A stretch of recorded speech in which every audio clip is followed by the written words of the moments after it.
Praise the lord. గుడ్డివాడైన భర్తమైన గురించి ఈరోజు మనం ధ్యానిద్దాము. ప్రభువైన యేసుక్రీస్తు తన శిష్యులతో కలిసి ఎరుకో పట్టణానికి వెళ్ళినప్పుడు బహుజన సమూహములు ఆయనను వెంబడిస్తాయి. అదే సమయంలో గుడ్డి భిక్షగాడైన భర్తమయ్యి త్రోవ పక్కన కూర్చుని భిక్షమెత్తుకుంటూ ఉంటాడు.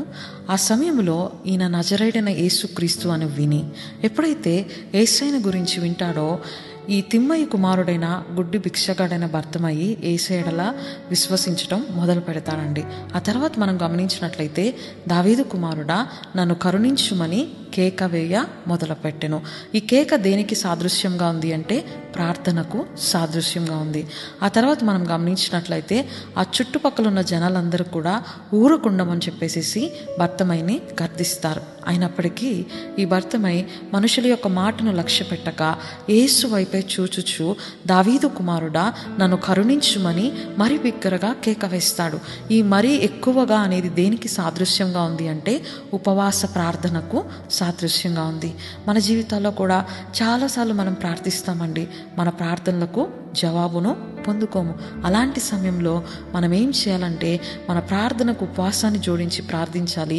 అప్పుడు మన జీవితంలో ఖచ్చితముగా మన ప్రార్థనలకు జవాబు పొందుకునే వారంగా ఉంటాము. ఎప్పుడైతే ఈ భర్తమయ్యి యేసు ప్రభును పిలుస్తాడో యేసయ్య అక్కడ నిలిచి వానిని పిలువుడని ఆజ్ఞాపిస్తాడు. అప్పుడు అక్కడున్న జనాలందరూ కూడా ధైర్యము తెచ్చుకో, ఆయన నిన్ను పిలుస్తున్నాడు వెళ్ళుమని భర్తమయ్యకి చెప్తారు.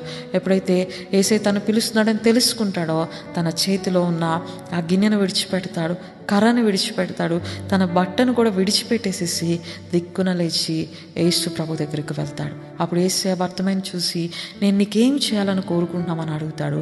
అడిగిన వెంటనే అయ్యా నేను గుడ్డివాడనయ్యా, నేను చూపు పొందుకోవాలనుకుంటున్నానని భర్తమై యేసు ప్రభుని అడుగుతాడు. నీవు వెళ్ళము, నీ విశ్వాసమే నేను స్వస్థపరిచిందని యేసుక్రీస్తు భర్తమయ్యకి చెప్తాడండి. ఎప్పుడైతే ఆ రీతిగా చెప్తాడో మరి భర్తమయ్య వెళ్తూ ఉండగానే తను చూపు పొందుకుంటాడు.